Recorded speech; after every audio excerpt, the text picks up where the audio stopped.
అంటే బాబా మహాసమాధి అనంతరం కూడా భౌతిక దేహంతో ఉన్నప్పుడు ఎలాంటి లీలలైతే కొనసాగాయో సకల దేవతా స్వరూపం, సకల సాధు స్వరూపం అని, అవి నేటికి ఎప్పటికీ అలా కొనసాగుతూనే ఉంటాయి.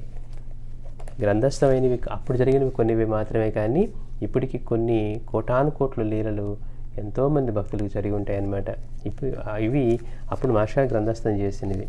అట్లా సమాధానంతరం కూడా ఆయనే పాండురంగడు, ఆయనే దత్తస్వామి, ఇట్లా ఆయనే సకల సాధు స్వరూపం, బద్రీనాథుడు ఆయనే, మారుతి ప్రణవ స్వరూపం, నరసింహస్వామి, ఇట్లా ఎంతోమంది భక్తులకి అనుభవాలు ఇస్తూ వచ్చారు. అదే సమయంలో ఆయన యొక్క అనుగ్రహం పొందితే, అంటే మనం బాబా యొక్క అనుగ్రహం పొందితే, బాబాకి మనం ప్రార్థన చేసుకొని వెళ్తే ఏ మహాత్ముడి యొక్క ఆశీస్సులైనా మనకి లభిస్తాయి అనటానికి మాస్టర్ గారు తన స్వానుభవాన్ని చీరాల స్వామి దగ్గర వీళ్ళ దగ్గర జరిగిన అనుభవాల్ని మనకి తెలియజేశారు. అట్లానే వేరే భక్తులు సాయి దర్శనం కావాలి, లేకపోతే సాయి స్వప్న దర్శనం కావాలని ప్రార్థన చేసిన వాళ్ళకి దగ్గరలో ఉన్న మహాత్ముల రూపంలో ఆయన దర్శనం ఇవ్వటం, అంటే ఒకళ్ళకి చోటమ్మగాను ఇట్లా, అంటే అన్ని రూపాల్లోనూ అందరు సాధువులుగాను తానే ఉన్నానని అనుభవిస్తున్నారు.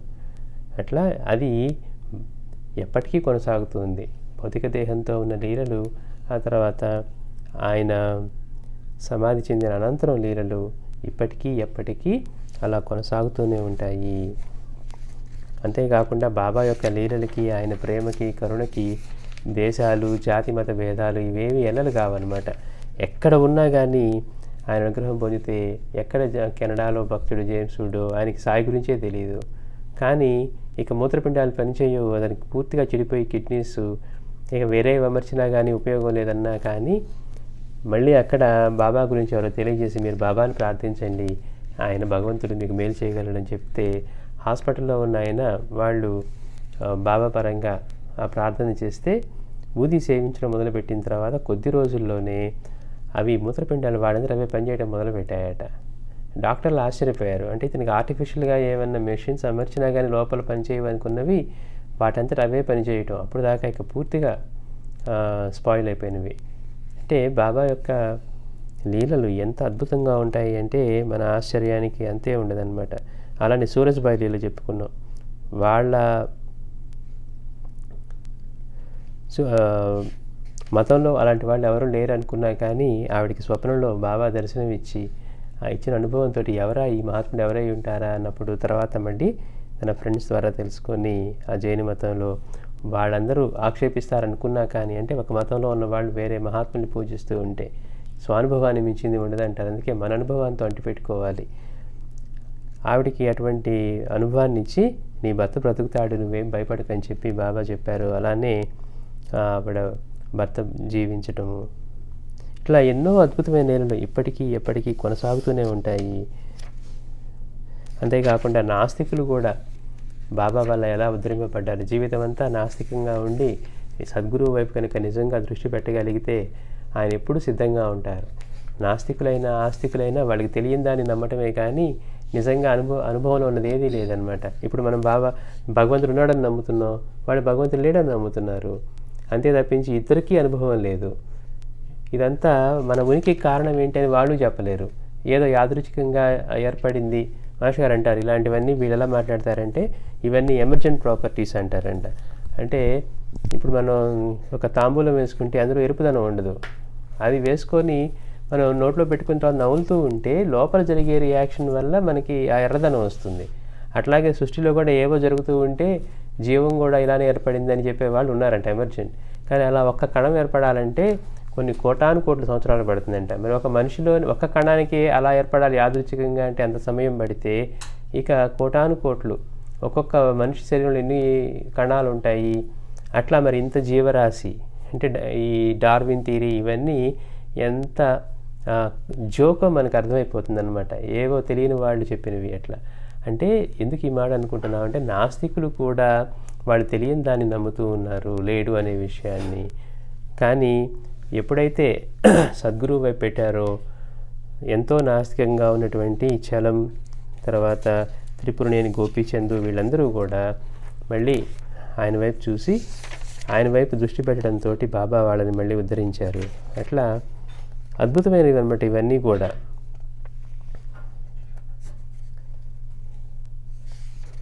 అందుకే మహర్షి గారు అంటారు బాబాది ఖండాంతర లీల, అఖండ లీల అని.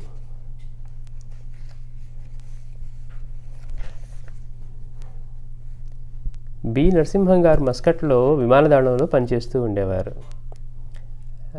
1984లో ఆయన కష్టాల్లో ఉన్నప్పుడు ఒక మిత్రుడు శ్రీ సాయి చరిత్ర ఇచ్చాడు. ఆ పారాయణ రాత్రి బాబా కల్లో కనిపించి, నన్ను నమ్ముకో, కష్టాలు తీరుతాయి, తర్వాత వృత్తిరీత్యా ట్రైనింగ్కు లండన్ వెళతావు అని చెప్పి అదృశ్యమయ్యారు. అంటే మనకి ఇంతకుముందు ఏమి చదివినా కానీ మనకి ఇట్లాంటి అనుభవాలు కలగడం అనేది మనం జరిగినట్టుగా కూడా వినం. ఒక్కోసారి స్వప్న దర్శనం ఎవరన్నా ఎంతో కాలంగా మిగిలిన వాళ్ళని పూజిస్తూ ఉన్న స్వప్న దర్శనం కలిగినా కానీ క్లారిటీ లేక అది మనం అనుకుంటూ వల్ల వచ్చిందా లేకపోతే నిజంగానే అలాంటి దర్శనం అయిందా అనేది కూడా సందిగ్ధ స్థాయిలో ఉండేది. కానీ బాబా చిత్ర పారాయణ చేసే వాళ్ళకి అందరికీ దాదాపుగా అనుభవం ఉంటుందన్నమాట. ఎప్పుడోకప్పుడు ఆయన స్వప్న దర్శనము సందేశం ఇవి మాత్రం అందుతూనే ఉంటాయి.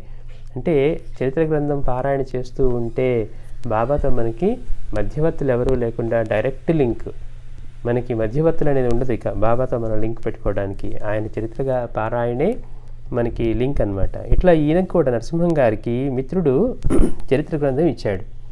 ఇచ్చినప్పుడు అది పారాయణ చేసిన రాత్రి బాబా కల్లో కనిపించారండి. కనిపించి ఏం చెప్తున్నారు, నన్ను నమ్ముకో, నీకు కష్టాలు తీరుతాయి, తర్వాత నువ్వు ట్రైనింగ్కి లండన్ వెళ్తావు అని చెప్పి బాబా అదృశ్యమయ్యారట.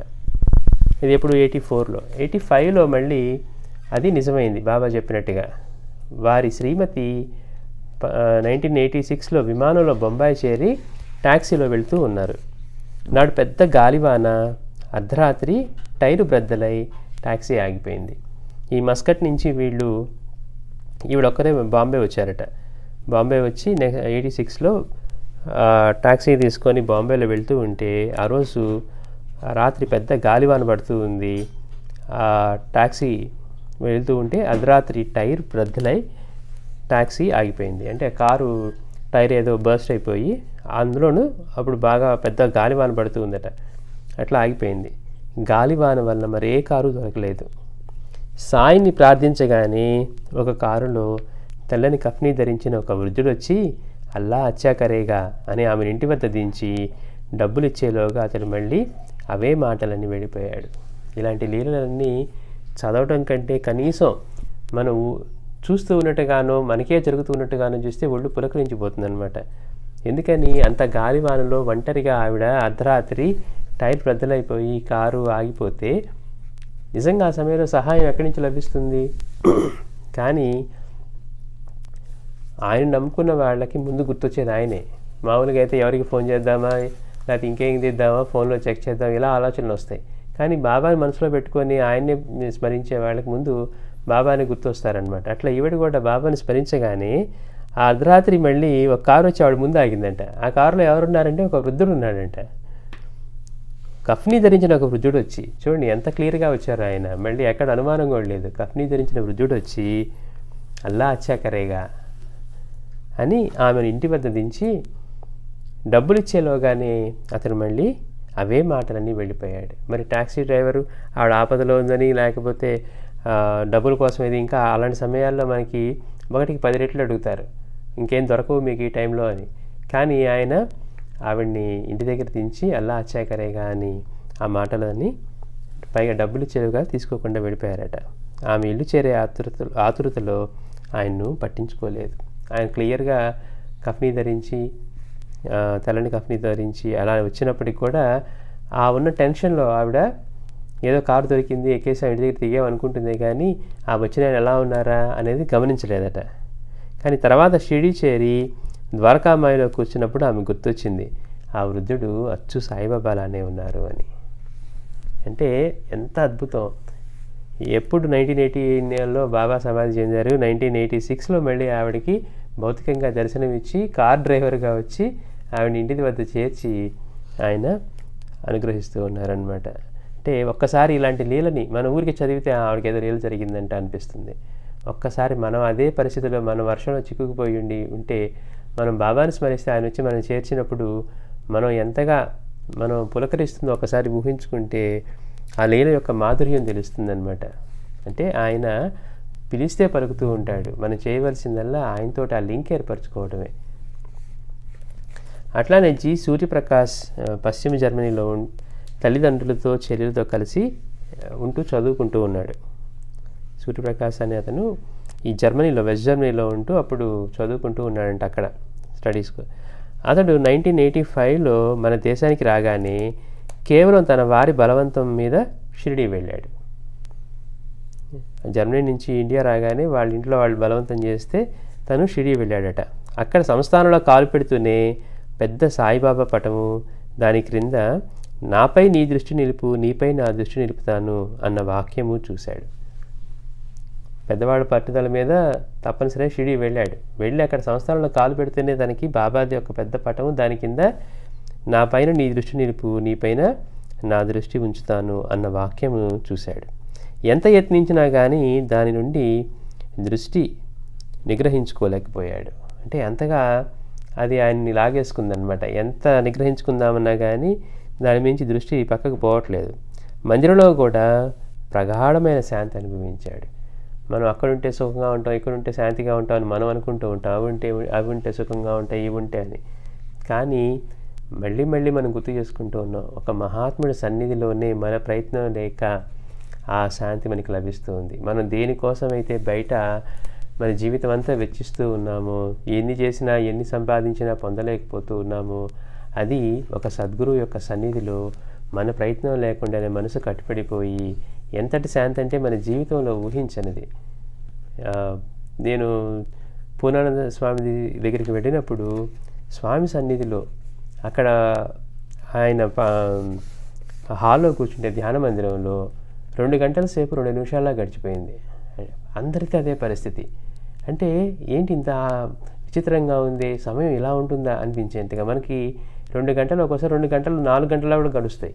కానీ 2 గంటలు 2 నిమిషాల్లాగా అంటే ఇక వేరే ఆలోచన లేకుండా ఎంత ప్రశాంతంగా అంటే కూర్చుంటే ధ్యానస్థం అయిపోయేట్టుగా ఉంటుంది మహాత్ముడి సన్నిధిలో. అంటే ఏ ఉన్నా లేకపోయినా బాగుంటుంది. ఇది కావాలి, ఇది అక్కర్లేదు అనిపించదు అనమాట. అసలు వాటి గురించి తలంపు రాదు. అట్లా ఉంటుందన్నమాట మహాత్ముల యొక్క సన్నిధి. అట్లానే బాబా సన్నిధిలోకి వెళ్ళినా, షిరిడీలోకి వెళ్ళినా, ఇక్కడ మన మాస్టర్ సమాధి దగ్గర అటువంటి అనుభవాలు పొందేవాళ్ళు ఎంతోమంది ఉన్నారు. అంటే ఆయన యొక్క సన్నిధి ఎలా ఉంటుంది అంటే మన మనసు అదే కట్టుబడిపోతుంది అంత ప్రశాంతంగా. ఈ సూర్యప్రకాశ్కి కూడా అలానే షిరిడీలో బాబా యొక్క సమాధి దగ్గర అలాంటి అనుభవం. అంటే మనసు ఎంతో ప్రశాంతమైపోయిందట. అంటే మరి జర్మనీ నుంచి వచ్చాడు అంటే జనరల్గా ఏంటి, అక్కడ ఉండే కల్చరు, అక్కడ లివింగ్, ఇది స్టైల్, ఇవన్నీ డిఫరెంట్గా ఉంటాయి. ఇప్పుడు మన యూఎస్లో ఉన్నదానికి ఇండియాలో ఉన్నదానికి ఎంత తేడా ఉంటుందో అట్లా. అంటే ఇవన్నీ కూడా మనకి మందిరాలు, మహాత్ములు, ఇవంతా ఏంటో ఇదంతా పాత రోజుల మనుషులు వీళ్ళందరూ ఇంకా ఇలాంటి నమ్ముతూ ఉన్నారు. మనం అంతా ఎంతో అడ్వాన్స్డ్గా సైన్స్లో దూసుకుపోతూ ఉన్నామని మాస్టర్ గారు అని చెప్పిన మాట గుర్తు తెచ్చుకుంటే, ఇలాంటి మాట మనం మాట్లాడుతూ ఉన్నా ఆ సైన్స్లో మనకి ఒక్క ముక్క కూడా తెలియదని, ఆ క్లాసులో చెప్పిన అర్థం చేసుకోవడానికి మనం ఎంత కష్టపడ్డామో గుర్తు తెచ్చుకుంటే మనకి ఎంత సైన్స్ తెలుస్తుంది. కానీ మనం ఇంకేవీ చేయలేక వాళ్ళ పేరు చెప్పుకొని మనం చంకలు కొట్టుకుంటూ ఉంటామంట. అబ్బా అసలు సైన్స్ ఎంత ముందుకు వెళ్తుందంటే అని. అందులో ఎంత వెళ్ళిందో కూడా మనకి తెలియదు. సైన్స్కి టెక్నాలజీకి మనకి తేడా తెలియక కొద్దిపాటి దాన్నే మనం ఎంతో అడ్వాన్స్ అయిపోయిందని. మరి నిజంగా సైన్సే అడ్వాన్స్ అయితే ఇప్పటి వరకు కూడా ప్రాణం ఎక్కడుంటుందో చూపించేవాడు లేడు. ఒక రక్తపు చుక్కను తయారు చేసిన వాడు లేడు. ఇన్ని కోట్ల ఖర్చు పెట్టి ఇన్ని ప్రయోగాలు చేసిన వాళ్ళు ఒక రక్తపు చుక్కను తయారు చేయలేకపోయారంట. అందుకని ఇప్పటికి కూడా ఏ దేశంలో అయినా బ్లడ్ డొనేషన్ క్యాంపులు జరుగుతూ ఉంటాయి. కారణం ఏంటి, ఒక రక్తపు చుక్కని భగవంతుడు తప్పితే వీళ్ళెవరు తయారు చేయలేకపోయారు ఇప్పటిదాకా. ఏం తిన్నా కానీ మళ్ళీ బ్లడ్గానే మారటం అనేది మన శరీరంలో అంత అద్భుతం. అంటే అలాంటి వారికి కూడా అంతటి ప్రశాంతత సాయి సన్నిధిలో లభించేసరికి, పైగా ఆ మాట మీద నాపై నీ దృష్టి నిలుపు, నీపై నా దృష్టి నిలుపుతాను అన్న వాక్యాన్ని అతను దాని నుంచి అంటే ఇక మనసులో వచ్చేసింది. అది దాని నుంచి నిగ్రహం చేసుకోలేకపోతున్నాడు, దృష్టిని దాని నుంచి నిగ్రహించుకోలేకపోతూ ఉన్నాడు. మందిరంలో కూడా ప్రగాఢమైన శాంతి అనిపించాడు. పశ్చిమ జర్మనీ వెళ్ళినప్పటి నుంచి అతని మనసంతా సాయిబాబా మీదే పరిగెడుతున్నది. అది గురువు చేసేది. మన ప్రయత్నం లేకుండా మనసును ఆయన లాగేసుకుంటాడనమాట. అంటే ఇక్కడిది ప్రయత్నం చేయట్లా, కానీ జర్మనీ వెళ్ళినా కానీ మనసంతా మళ్ళీ బాబాని గుర్తొస్తూ ఉన్నారట. ఒకసారి స్వప్నంలో బాబా పటం కనిపించింది. అంటే మరి బాబా పటానికి భేదమే లేదని కదా ఆయన అనుభవాలన్నీ కూడా. ఒకసారి అతనికి బాబా పటం కనిపించింది. తర్వాత అతనికి గణిత శాస్త్రంలో మౌఖిక పరీక్ష జరుగుతూ ఉన్నది. అతనికి ఈ ఎగ్జామ్ ఉంటే ఆ మ్యాథ్స్లో అతనికి మౌఖిక పరీక్ష జరుగుతుంది. అంతకుముందు 2 సార్లు ఆ పరీక్షలో విఫలమయ్యాడు. చూడండి, అంతకుముందు 2 సార్లు ఆ పరీక్షలో విఫలమయ్యాడు. ఇది 3వసారి. సామాన్యంగా 3వ అవకాశం ఇవ్వరు, కానీ అలాంటిది అతనికి ఇచ్చారు. ఈసారి కనుక పాస్ అవ్వకపోతే అతడు కోరిన పై చదువు సాధ్యం కాదు. అతడు మౌఖిక పరీక్షలో తన వంతు కోసం ఎదురు చూస్తూ ఉంటే అతని బోధకులతో మాట్లాడటానికి వచ్చిన ఎవరో వ్యక్తి ఇతన్ని ప్రత్యేకించి పలకరించి శుభాకాంక్షలు చెప్పి వెళ్ళిపోయారు. పరీక్షలైపోయి అతడు ఫలితం కోసం వేచి ఉండగా ఆ వ్యక్తి మళ్ళీ ఇతని పలకరించి వెళ్ళాడు. నాడు గురువారం. అతడు శ్రీ సాయిలీలామృతం, ఆంగ్లం అంటే ఇంగ్లీష్ వెర్షన్లో ఉన్నటువంటి మాస్టర్ గారు రాసిన శ్రీ సాయిలీలామృతం ఆ ముందటి రోజే పారాయణ పూర్తి చేశాడు. పారాయణ మొదలుపెట్టినప్పటి నుండి అతనికి ఏకాగ్రత కుదరనారంభించింది. నాడు పరీక్షలో అన్నీ అతనికి తెలిసిన ప్రశ్నలే అడిగాడు. ఆల్రెడీ 2 సార్లు ఫెయిల్ అయ్యాడు. 3వసారి ఏమో ఎట్లా ఉందంటే ఈ కరెక్ట్గా ఎగ్జామ్కి వెళ్ళే ముందు అతను చిత్రపారాయణ చేసుకొని బాబాని ప్రార్థన చేసి వెళ్ళాడు కనుక ఈసారట అన్ని క్వశ్చన్లు తనకి తెలిసినవి అడిగారట. పైగా అక్కడ బాబా అనుగ్రహం ఉందనడానికి గుర్తుగా ఎవరో ఒక వ్యక్తి వాళ్ళతో మాట్లాడటానికి వచ్చిన వ్యక్తి ఇతనికి తెలియని వాడైనా కానీ వెళ్ళేప్పుడు విష్ చేసి మళ్ళీ వచ్చేటప్పుడు కూడా అతన్ని పలకరించి వచ్చాడట. అతడు ఆశించిన దానికంటే ఎంతో అధికమైన విజయం పొందాడు. తర్వాత మరొక పారాయణ చేయగానే మరొక పరీక్ష కూడా పాస్ అయ్యాడు. సినిమాలు, డిస్కోలు, ఈ విందులు పిచ్చి వాటికై అవే తొలగిపోయాయి అంటున్నారు. ఎప్పుడైతే బాబా మీద దృష్టి పెట్టాడో ఆయన దృష్టి మీద పడిందనమాట. అందుకని ఆ అనుగ్రహం లభించింది. అంతకుముందు 2 సార్లు ట్రై చేసినా కానీ సక్సెస్ కాలేని పరీక్షలో అతను 3వసారి అధిక విజయంతో పాస్ అవ్వటం, తర్వాత మళ్ళీ పారాయణ చేస్తే తర్వాతవి కూడా క్లియర్ చేయగలగటం. పైగా మరి వెస్ట్రన్ కల్చర్లో ఉండే వాళ్ళకి టైంపాస్ అంటే ఇక అవే కదా, సినిమాలు, డిస్కోలు, పార్టీలు, ఈ విందులు, ఇవన్నీ. వాటి నుంచి మనసు అదే విత్డ్రా చేసుకుంటుంది అనమాట. ఎప్పుడైతే ఈయన మీద మనకి దాని మీదకి వెళ్తుందో మిగిలినవి అంతకుముందు రుచించినట్టుగా ఇప్పుడు రుచించవు.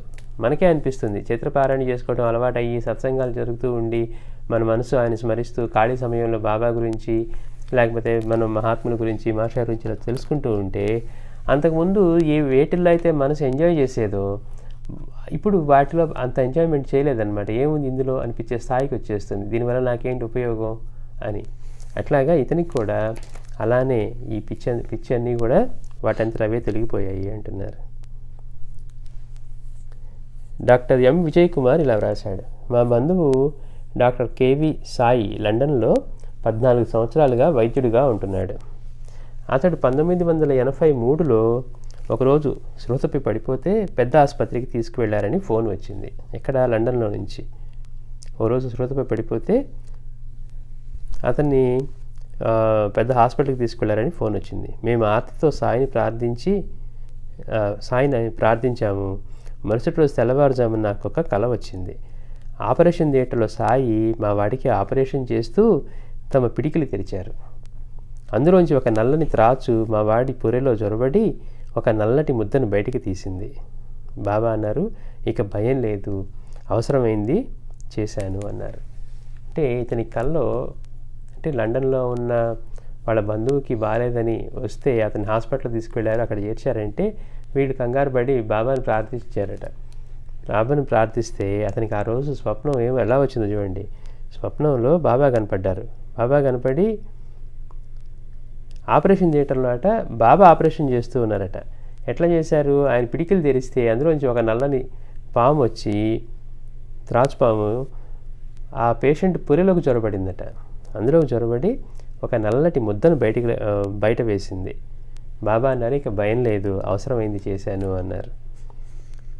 డాక్టరు రోగి తలలో నుండి పెద్ద వ్రణం తొలగించారని 4వ రోజు మాకు వార్త వచ్చింది. అంటే ఇక్కడ ఆ రోజు బాబా ఎలాంటి అనుభవం ఇచ్చారో చూడండి. అంటే ముందుగానే చెప్తున్నారు, వాడికి ఉన్న ఆ వ్రణాన్ని ఆ పేషెంట్కి ఉన్న వ్రణాన్ని తొలగించాను, అవసరమైంది చేశాను అని బాబా ఇక్కడ ఆల్రెడీ చేసేశారు. ఇక డాక్టర్ చేసేది నామమాత్రం అనమాట.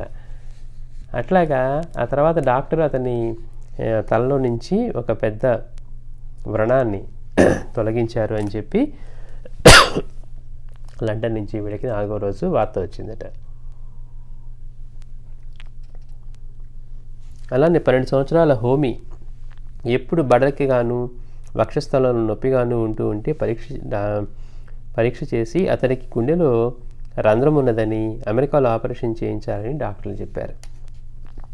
12 సంవత్సరాలు హోమీకి ఎప్పుడు అట్లా బడలికి గాను, అంతేకాకుండా ఇట్లా వక్షస్థలంలో గుండె దగ్గర నొప్పిగాను ఉంటే డాక్టర్లు పరీక్ష చేస్తే అతనికి గుండెలో రంధ్రం ఉందని, హార్ట్కి హోల్ ఉంది చిన్నది, కాబట్టి అమెరికాలో ఆపరేషన్ చేయించాలని డాక్టర్లు చెప్పారట. మే 16, 1976న అమెరికాలోని హోస్టన్ నగరంలో సెయింట్ లూక్ హాస్పిటల్లో చేర్చారు. అతనికి 2 రోజుల్లో ఆపరేషన్ చేస్తారనగా హోమీ అతని స్నేహితుడిచ్చిన బాబా పటం పెట్టుకొని ఊది నోట్లో వేసుకొని కొంచెం గుండెలకు రాసుకుంటూ ఉన్నాడు. ఇంకా 2 రోజుల్లో సర్జరీ ఉంది, కానీ అతనికి ఫ్రెండు బాబా పటం ఇచ్చి ఊది ఇచ్చారట. అందుకని అతను ఇచ్చిన బాబా పటం పెట్టుకొని ఆ ఊది నోట్లో వేసుకొని గుండెలకు రాసుకుంటూ ఉన్నాడు. మే 20 గురువారం నాడు డాక్టర్ డాంటన్ కూలీ అతన్ని మళ్ళీ పరీక్ష చేసి, ఇదెక్కడ అద్భుతం, గుండెలోని చిల్లు మూసుకుపోయింది, ఆపరేషన్ అవసరం లేదు అన్నారు. మనం కెనడాలో బాబా చేసిన లీల గురించి గత వారం చెప్పుకున్నాం. ఇక మూత్రపిండాలు వేరే అమర్చినా పనిచేయవు, ఇతనివి అసలు పనిచేయట్లేదు అన్నవి ఏ ప్రయత్నం లేకుండా వాటందరూ అవే రీస్టార్ట్ అయ్యి పనిచేయటం మొదలుపెట్టాయి బాబాను ప్రార్థించిన పిమ్మట. మళ్ళీ ఇక్కడ ఇతను 2 రోజులు ముందు నుంచి బాబాను ప్రార్థిస్తూ ఉంటే ఆపరేషన్కి కరెక్ట్గా మళ్ళీ ఆపరేషన్ చేసే రోజు డాక్టర్ పరీక్ష చేసి ఆశ్చర్యపోయాడు అనమాట. అంటే అతను ఏం చేశాడు, బాబా పటం పెట్టుకొని ఆయన ప్రార్థిస్తూ ఊదిని సేవించి ఊదిని మళ్ళీ కొంత గుండెలకు రాసుకున్నాడట. దాంతో అతని గుండెలో ఉన్న చిల్లు కూడా మూసుకుపోయింది, ఆపరేషన్ అవసరం లేదు అన్నాడు. ఆ డాక్టరే ఆశ్చర్యపోయాడు, ఇది అంత పెద్ద మిరకల్, ఇది అక్కడ ఇంత అద్భుతం అని. అలానే ఐఎస్ సాని బాంబేకి చెందిన వారికి గుండె జబ్బు వస్తే అక్టోబర్ 21, 1981న లండన్ నగరంలో హాస్పిటల్లో చేర్చారు. మొదట జయప్రదంగా జరిగిందనుకున్న ఆపరేషన్ విఫలమై 20 రోజున అతని స్పృహ తప్పి 6 రోజులు కోమాలో ఉన్నాడు. ఈ లండన్లో ఆపరేషన్ చేసిన తర్వాత ఆ ఆపరేషన్ సక్సెస్ కాకపోవటం వల్ల 20 రోజులు అతడు స్పృహ తప్పి 6 రోజులు కోమాలో ఉన్నాడట. అతని పరిస్థితి విషమించింది. అతన్ని ఇక క్షోభ పెట్టక ప్రశాంతంగా చనిపోనివ్వడమే మేలని డాక్టర్ చెప్పాడు. మనం చేసిన ఆపరేషన్ సక్సెస్ కాలేదు, ఇప్పుడు ఆ పేషెంట్ కోమాలో ఉన్నాడు, ఇక మనం అనవసరంగా అతన్ని ఇబ్బంది పెట్టడం కంటే అట్లా వదిలేస్తే అతను ప్రశాంతంగా చనిపోతాడు, అదే చేద్దామని చెప్పి డాక్టర్ చెప్పాడట. రోగి వద్ద ఎవరూ ఉండకూడదని చెప్పాడు. ఆమెంతో నిబ్బరంగా వారి సంగతి బాబా చూసుకుంటారని బాబా ఊది తెచ్చి భర్త మీద చల్లి వెళ్ళిపోయింది. ఇంటి దగ్గర ఆమె ప్రార్థిస్తూ ఉంటే త్యాగ్ శరీర్ చలా జాయేంగే ఔర్ ఆయేంగే అన్న మాటలు వినిపించాయి. ఇంటి దగ్గర బాబాని ప్రార్థిస్తూ ఉంటే ఆవిడకి ఈ మాటలు వినిపించాయట. ఆమెకి ఏమీ అర్థం కాలేదు, ఆమె హృదయం మాత్రం తేలికైంది. మరోరోజు ఉదయం 11 గంటలకు ఆమె భర్త కుర్చీలో కూర్చొని ఉన్నాడు. స్పృహలేని స్థితిలో అతని శరీరం అంతటికీ పక్షవాతం వచ్చిందట. అతనికి మరో గది కేటాయించారు. అంతకుముందే ఆ గదిలోని రోగి మరణించాడని తెలిసి ఆమె భయపడి సిక్కులకు పవిత్రమైన గురు గ్రంథం బాబా పటం ఆ గదిలో పెట్టి అగరత్తులు వెలిగించింది. ఆల్రెడీ కోమాలో ఉన్నాడు, కానీ ఆ రోజు సాయంత్రం అక్కడ ఇంట్లో పూజ చేస్తూ ఉంటే ఆవిడికి మాటలు వినిపించాయి, త్యాగ్ శరీర్ చలా జాయేంగే ఔర్ ఆయేంగే అని. కానీ తర్వాత రోజు ఆయన కోమాలో ఉండగానే అతనికి పక్షవాతం వచ్చిందట. చూడండి, ఆల్రెడీ గుండె ఆపరేషన్ ఫెయిల్ అయ్యి కోమాలో ఉన్నాడు, మళ్ళీ ఆ స్థితిలో పెరాలసిస్ వచ్చేసరికి వాళ్ళు పక్క రూమ్లోకి మార్చడం కోసం, అంటే ఇక అతన్ని చనిపోవడం మేలనుకున్నారు కదా వీళ్ళు డాక్టర్లు, అందుకని అతని కుర్చీలో కూర్చోబెట్టి పక్క రూమ్లోకి తీసుకెళ్ళి పక్క రూమ్లో మారుస్తూ ఉంటే ఆ రూమ్లో అంతకుముందే ఎవరో చనిపోయారని, అంటే అక్కడ ఆ బెడ్ మీద పేషెంట్ అనేసరికి ఇంకా భయం వేసింది ఈవిడికి. అందుకని ఆవిడ ఏం చేసిందట, వాళ్ళు సిక్కు మతస్థులు కాబట్టి వాళ్ళకి పవిత్రమైనటువంటి గురు గ్రంథము అలాగే బాబా పటం ఆ గదిలో పెట్టి అగరత్తులు వెలిగించింది. నర్సు బాబా పటం చూసి, ఈయన నిన్న వచ్చి నీ భర్త పరిస్థితి విని అతడు తప్పక బ్రతుకుతాడని చెప్పి వెళ్ళారు అన్నది. ఇప్పుడు బాబా పటం తీసుకువెళ్ళి ఆ రూమ్లో పెట్టిందట. వాళ్ళకి పవిత్రమైనటువంటి గురు గ్రంథ సాహెబ్ అలాగే బాబా పటం పెట్టి అక్కడ అగరత్తులు వెలిగిస్తే ఆ రూమ్లోకి వచ్చిన నర్సు చూసి ఆశ్చర్యపోయిందంట. ఈ పటంలో ఉన్న ఆయన ఎవరు, నిన్న వచ్చి ఇక్కడ వచ్చి మాట్లాడి వెళ్ళి నీ భర్త బ్రతుకుతాడని చెప్పి వెళ్ళారు అన్నదట. ఆవిడెంత దుష్మంతురాడు, బాబా దర్శనం అయింది, బాబా మాట్లాడారు. ఆ మాటలు విని సాయి ఏనాడో సిద్ధి పొందిన మహాత్ముడని శ్రీమతి సాని చెప్పగా ఆమెకు మతి భ్రమించింది అనుకున్నది నర్సు. ఇదేంటి ఆయన నిన్నొచ్చి మాట్లాడితే ఈయన ఎప్పుడో సమాధి చెందారంటుంది అని నర్సు అనుకుందట. అంటే ఎప్పుడైతే బాబా వచ్చి వెళ్ళి ఈయన గురించి చెప్పి వెళ్ళారో ఆ విషయం చెప్పగానే ఈవిడేమో బాబా రావడం ఏంటి, ఆయన ఎప్పుడో సమాధి చెందారు అని నర్సుకు చెప్తే నర్సు ఈవిడికి మతి భ్రమించినట్లుంది, ఆయనే కదా నేను వచ్చి మాట్లాడి వెళ్ళారు, ఈవిడ భర్త తప్పక బ్రతుకుతాడని చెప్పారు అనే విషయం అనుకొని ఈ భార్యకి అంటే సానికి శ్రీమతి సానికి మతి భ్రమించింది అనుకొని వెళ్ళిపోయిందట నర్సు. అలానే అతని వ్యాధి తగ్గి జనవరి 21, 1982 మళ్ళీ మన దేశానికి తిరిగి వచ్చారు. ఎంత అద్భుతమో చూడండి. అంటే ఆపరేషన్ ఫెయిల్ అయ్యి ఇక బతకడం కష్టం అనుకున్న సమయంలో మళ్ళీ పెరాలసిస్ వచ్చి ఇక డాక్టర్లు కూడా హోప్స్ వదిలేసి అతన్ని ప్రశాంతంగా ట్రీట్మెంట్ లేకుండా వెళ్ళిపోనివ్వటం మంచిదని చెప్పిన తర్వాత కూడా మళ్ళీ బాబా వాడు బ్రతుకుతాడని చెప్పారు. మా స్వప్నమే కాకుండా మళ్ళీ ఇక్కడ నర్సుకి హాస్పిటల్కి వచ్చి ఆ రోగిని చూసి నర్సుతో మాట్లాడి ఇతను తప్పక బ్రతుకుతాడని చెప్పి వెళ్ళారట.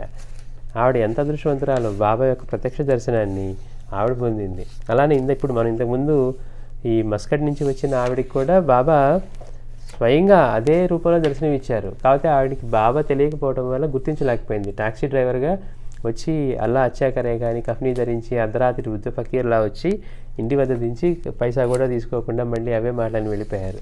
అంటే ఈ రోజుకి కూడా ఆయన భౌతికంగా మనం నిజంగా అట్లాంటి కనెక్షన్ పెట్టుకోవాలే కానీ ఈ రోజుకి ఆయన మన ముందు రావడానికి ఎప్పుడు సిద్ధంగా ఉంటారనమాట.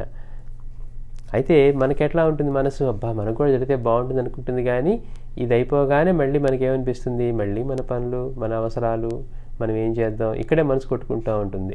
అంటే ఒక పక్క నుంచి ఏమో బాబా నుంచి దగ్గర నుంచి మనకు కూడా ఇలాంటి అనుభవాలు ఉంటే ఎంత బాగుంటుంది అన్నది, దానికోసం ఆయన చెప్పినటువంటి నాపై నీ దృష్టి పెట్టు నీపై నా దృష్టి పెడతాను అన్న దానికి దగ్గరికి వచ్చేసరికి మన దృష్టి ఊరికే పరిమితంగా ఏదో కొంచెం సేపు మనసుకి కావాలనిపించింది ఎవరికి అందరికీ అనిపిస్తుంది, అబ్బా బాబాతో ఇలాంటి అనుబంధం ఉంటే ఎంత బాగుంటుంది, ఎక్కడ పిలిస్తే అక్కడ పరిగితే రేగేలాగా మనకి ఎంత అద్భుతంగా ఉంటుంది అని అనిపించిన వాళ్ళే ఉండరు. కానీ బాబా చెప్పినట్టుగా చేసేటానికి మన మనసు ఇంకా సిద్ధంగా లేకపోవడం వల్ల మళ్ళీ అయిపోగానే మన కాలక్షేపంలోనో లేకపోతే మన అవసరాల్లోనో అంటే మిగిలినవే ప్రధానం అనిపించేట్లుగా మనకి అవి ప్రధానం అయిపోతాయి అన్నమాట. అలా కాదు, నాకు బాబా అనుగ్రహం పొందడమే ప్రధానం అన్నాం అనుకోండి, దానికి తగ్గట్టుగా మేము ప్లాన్ చేసుకుంటాం. ఇదిగో ఇంత సమయం నేను ఆయనకి కేటాయించేశాను, నేను ఈ సమయం మాత్రం బాబా గురించి స్మరణ పారాయణ ఏదో చేస్తానని పెట్టుకుంటాం. కానీ అలా కాకుండా మనం ఏం చేస్తామంటే మనకి వీలున్నప్పుడు చేసుకున్నట్టుగా వెళ్తాం. ఎప్పుడైతే అది నిజంగా ప్రీతి ఏర్పడి అదే మనకి ప్రధానం అని అనిపించి మనం దానివి చేయగలుగుతామో అప్పుడు ఆయన నుంచి మనకి అట్లాంటి అనుభవాలు డెఫినెట్గా కలుగుతాయి అన్నమాట. కాకపోతే గమ్మత్ ఏంటంటే ఇక్కడ చేసుకున్న వాళ్ళందరూ కూడా మరి అలా లేకపోయినా కానీ మనకు అనిపిస్తుంది బాబా ఏంటి అసలు వీళ్ళకి ఎవరో కూడా తెలియదు బాబా వీళ్ళు అయినా కానీ ఇట్లాంటి అనుభవాలు ఇచ్చారంటే మనం మళ్ళీ మళ్ళీ చెప్పుకుంటున్నాం. మనం చేసుకున్నది మనతో వచ్చేది ఇలాంటి ఆధ్యాత్మిక పరంగా చేసుకునే గురుసేవ ఇవే తప్పించి మనం కోట్లు సంపాదించినా మనతో పైసా రాదనమాట. అంటే గత జన్మల్లోనే మహాత్ముని సేవ చేసుకొని ఉండి అలాంటి గురుభక్తి కలిగి ఉంటే వాళ్ళు మళ్ళీ వేరే మతంలో పుట్టినా ఇంకో రకంగా వచ్చినా ఇంకో దేశంలో ఉన్నా కానీ ఆయన ఒక అనుగ్రహం ఎప్పుడు లభిస్తూనే ఉంటుంది. అందుకే బాబా కూడా కొంతమందిని మరి షిరిడి సాయిగా మొదటిగా ప్రకటమైనప్పుడు కూడా నానాచందర్కర్ లాంటి వాళ్ళని పిలిపించారంటే పైగా ఏమంటున్నారు, మనకి ఎన్నో జన్మలుగా రుణానుబంధాలు ఉన్నాయి, అవన్నీ నీకు గుర్తులేవు నాకున్నాయి అని చెప్తూ ఉన్నారు. పైగా ఈ భక్తులందరూ కూడా మనం కలిసి జీవించాం, అందుకే ఇక్కడ తీసుకొచ్చానని చెప్తున్నారు, మళ్ళీ అందరినీ కలిపానని. అంటే మనకి తెలియనివి ఎన్నో ఉంటాయి. మనం గత జన్మల్లో మనం అలాంటివి చేసుకొని ఉంటే ఇప్పుడు మన ప్రమేయం లేకుండానే గురువు యొక్క అనుగ్రహం అవాజ్యంగా లభిస్తుంది. కానీ ఇప్పుడు మనం తెలిసి చేసుకుంటే అది ఎప్పుడు మనకి ఈ జన్మలోనే కాకుండా జన్మజన్మలకు ఆయన మనతోనే ఉంటారు. అందుకే బాబా అన్నారు, ప్రతి పైసాని నేను లెక్క చెప్పుకోవాలి అని. అది ఈ జన్మకు సంబంధించింది కాదు. ఇట్లా మనం ఎన్ని జన్మలు ఉన్నా కానీ అన్నింట్లోనూ ఆయన తోడు మనకి అవసరమే. అదే మహర్షి గారు అంటారు, అది అందించగలగటమే ఆయన గొప్పతనం అంటారు. అంటే ఎప్పుడు ఉండేవాడు ఆయన. అందుకని మనం కూడా ఇలాంటి అనుగ్రహం పొందాలి అంటే అలా గురుసేవ చేసుకుంటూ ఉంటే మనం ఎక్కడ ఉన్నా కానీ ఆయనే పిలిపించుకుంటారు, ఆయనే మనకి అనుగ్రహిస్తారు. ఈ భక్తులందరూ గతంలో అలాంటి సేవ చేసి ఉండబట్టే ప్రత్యేకంగా ఇటువంటి అనుగ్రహం లభించిందని నాకు అనిపిస్తుంది. పి సింహాచలం గారు ఇలా వ్రాశారు. సి సింహాచలం గారు, మిత్రులు ఆంజనేయులు గారి 9 సంవత్సరాల పాపకు రోజు జ్వరం రావడం వలన నాడి బలహీనంగా ఉండేది. వైద్యులు అమ్మాయికి శ్వాసనాళంలో రంధ్రం ఉన్నదని, శస్త్రచికిత్స తప్పదని తెలిపారు. ఆ పాపకి 9 ఏళ్ల పాపకి రోజు జ్వరం వస్తుండేదట. దానివల్ల పల్స్ కూడా బాగా వీక్గా ఉండేది. డాక్టర్ పరీక్ష చేసి అమ్మాయికి ఈ శ్వాసనాళంలో, ఈ శ్వాస తీసుకునే దాని నాళంలో ఒక చిన్న హోల్ ఉందని, అది శస్త్రచికిత్స దానికి తప్పదని తేల్చారు. నేను అతనికి బాబాను ఆశ్రయించమని చెప్పాను. మనకి మన మిత్రుల్లోనూ ఇట్లా పరిచయాలు ఉన్న వాళ్ళతో మనకి ఇట్లా బాబా తెలిసిన వాళ్ళు ఉంటే మనకి ఏం చేస్తారు, ఏ కష్టం వచ్చినా మనం బాబా చిత్ర పారాయణ చేసుకోండి మీకు తగ్గుతుందని మనం ఎంతో ఆశతో మనకిచ్చినా మనం కూడా చేసేది అదే పని. ఎవరికైనా కష్టం ఉందంటే మనం ఏం చేస్తాం, బాబా చిత్ర పారాయణ చేసుకోండి ఆయనే చూసుకుంటారని ముందు వాళ్ళకు మార్గాన్ని ధైర్యాన్ని ఇస్తాం. అలాగా ఎవరైనా అలాంటి మిత్రులు ఉండటం వల్ల మనకి జరిగే మేలు అదనమాట. ఇక్కడ ఈయన కూడా మీరు కూడా అట్లానే బాబాని ఆశ్రయించండి, బాబాని ఆశ్రయించమని చెప్పాను. అతడు ₹2 బాబాకి దక్షిణ పెట్టి మొక్కుకొని షిరిడి ఊది పాపకి ఇవ్వసాగాడు. ఇతడు తర్వాత సెలవు పెట్టి పాపను శస్త్రచికిత్సకు మద్రాసు తీసుకువెళ్తూ మళ్ళీ తాను ఎప్పుడు డ్యూటీలో చేరతానో చెప్పలేను అన్నాడు. బాబాకి ₹2 ముడుపు పెట్టి కట్టుకున్నాడట. అంటే నేను బాబా దాన్ని దర్శనం చేసుకున్నాను ఇది మొక్కుకున్నాడు. అయిన తర్వాత ఇక పాపని సర్జరీ కోసం అని చెప్పి, అంటే డాక్టర్స్ దీనికోసం మెడ్రాస్ తీసుకువెళ్తూ ఉన్నారట. తీసుకెళ్తే ఏం చెప్పారు, ఇది ఎన్ని రోజులు పడుతుందో నాకు తెలియదు, నేను మళ్ళీ ఎప్పుడు డ్యూటీలో చేరుతానని చెప్పి వీరికి చెప్పి పెట్టారు. కానీ 4వ రోజు కల్లా అతడు మళ్ళీ తిరిగి వచ్చాడు. ఎన్ని రోజులు పడుతుందో ఈ సర్జరీ అయిన తర్వాత రికవరీ కానివ్వండి ఇవన్నీ తెలియని వాడు మళ్ళీ 4 రోజులు వెనక్కి వచ్చాడట. వచ్చి పాప శ్వాస నాళంలో ఏ లోపము లేదని వైద్యులు తెలిపారట. అంటే ముందేమో హోల్ ఉంది అనుకున్నారు, సర్జరీ చేయాలన్నారు. అది కాస్త ఎప్పుడైతే ఇతను బాబాని ఆశ్రయించి మొదలుపెట్టాడు ఆయన్ని ప్రార్థించడం, అది దానితో అదే మూసుకుపోయింది. అట్లానే నరసరావుపేటలో ఒక మిత్రుని భార్యకు కడుపులో పుండు ఉందని ఆపరేషన్కు చిలకలూరిపేట నర్సింగ్ హోమ్లో చేర్చారు. నరసరావుపేటలో ఒక మిత్రుని భార్యకు కడుపులో పుండు ఉందని ఆపరేషన్కు చిలకలూరిపేటలో ఉన్న ఒక నర్సింగ్ హోమ్లో చేర్చారు. శ్రీ సాయిని శరణు వేయడమని చెప్పి ఒక సాయి ఫోటో ఊది ఇచ్చాను. అతని భార్యకు ఊది పెట్టి తన అత్తగారిని తోడుంచి నరసరావుపేట తిరిగి వచ్చాడు. చిలకలూరిపేట హాస్పిటల్లో జాయిన్ చేసి అక్కడ భార్యకేమో వాళ్ళ అమ్మగారిని పెట్టి, అంటే తన అత్తగారిని అక్కడ ఉంచి తోడుంచి నరసరావుపేట తిరిగి వచ్చాడట ఇతను. ఆ రోజే ఆపరేషన్ జరగవలసి ఉన్నది. కానీ సాయంత్రం 6 గంటలకు అతని భార్య అత్తగారు తిరిగి వచ్చారు. ఇది ఎంత ఆశ్చర్యం చూడండి. 6 గంటలకు ఆపరేషన్ జరగాలంటే ఆ పేషెంట్ను అక్కడ ఈయన తోడు పెట్టినటువంటి ఈయన అత్తగారు ఇద్దరు కలిసి తిరిగి వచ్చారట. డాక్టర్ మళ్ళీ పరీక్ష చేసి కడుపులోని పుండు మానిపోయిందని, ఆపరేషన్ అవసరం లేదని చెప్పాడట. వాళ్ళు ఎందుకు తిరిగి వచ్చారంటే డాక్టర్ సర్జరీ చేయాలని అనుకున్నారు, కానీ వాళ్ళు చేసిన తర్వాత కడుపులో పుండు అది మానిపోయింది, ఇంకా వేరే ఏం అవసరం లేదని చెప్పడం వల్ల వాళ్ళిద్దరూ తిరిగి వచ్చేసారు. శ్రీమతి ఎస్ లక్ష్మీకాంతమ్మ గారు ఇలా వ్రాశారు. మేము ఒక వంక కుటుంబ చిక్కులతో కుంగిపోతూ ఉంటే మా వారికి గొంతు నొప్పి వచ్చింది. ఇవి లక్ష్మీకాంతమ్మ గారు చెప్తున్నారు. మేము ఒక వంక కుటుంబ చిక్కులతో కృంగిపోతూ ఉంటే మా వారికి గొంతు నొప్పి వచ్చింది. ఒంగోలు డాక్టర్లు అది క్యాన్సర్ అని తేల్చి మద్రాసు తీసుకెళ్ళమన్నారు.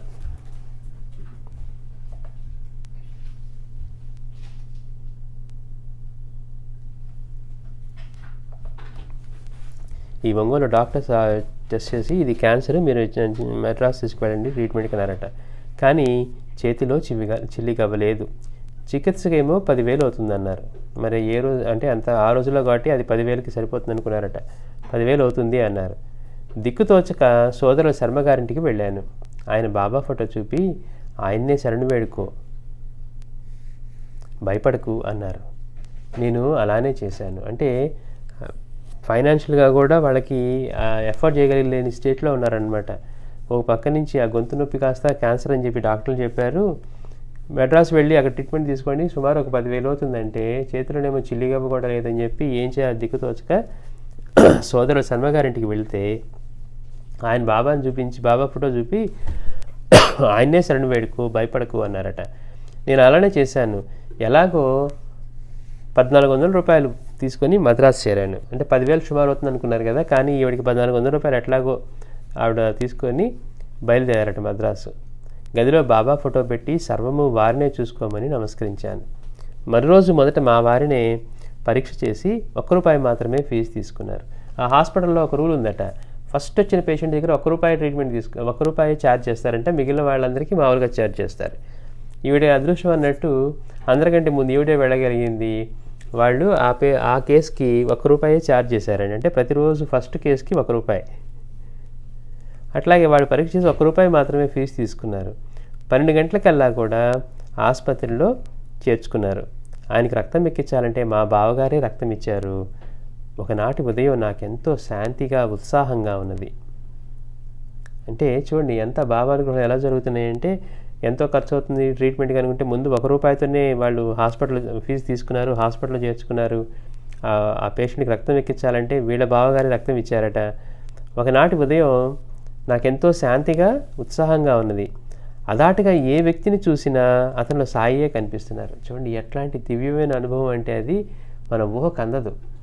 మనం ఎవరిని చూసినా ముందు మనుషులు కనపడతారు, తర్వాత వాళ్ళ స్వభావం కనపడుతుంది, వాళ్ళతో జరిగిన విషయాలు గుర్తొస్తాయి మనకి. ఇలా ఉంటుంది మన పరిస్థితి.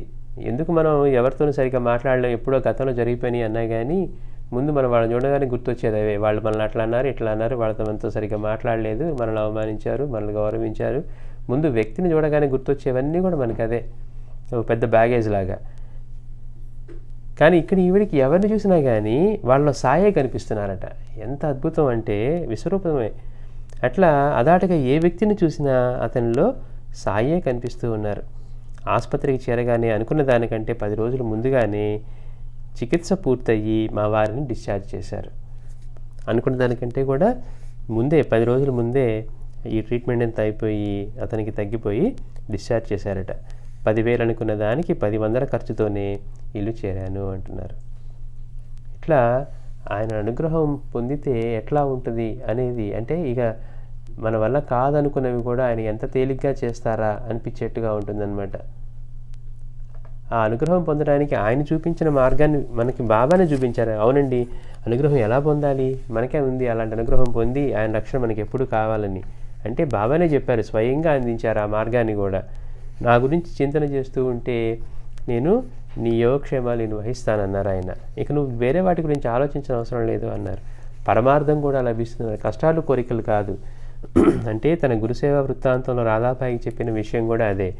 అందుకని మనకి ఏ గురువు నుంచి అయినా ఆయన అనుగ్రహం పొందే మార్గం తెలియాలి అంటారు మాస్టర్ గారు. గురువు దగ్గరికి వెళ్ళాము, ఆయన అనుగ్రహం పొందే మార్గం తెలియకపోతే మనకి ఏం ఉపయోగం. కానీ బాబా దగ్గరికి వచ్చేసరికి స్వయంగా ఆ మార్గం కూడా ఆయనే మనకి తెలియజేశారు.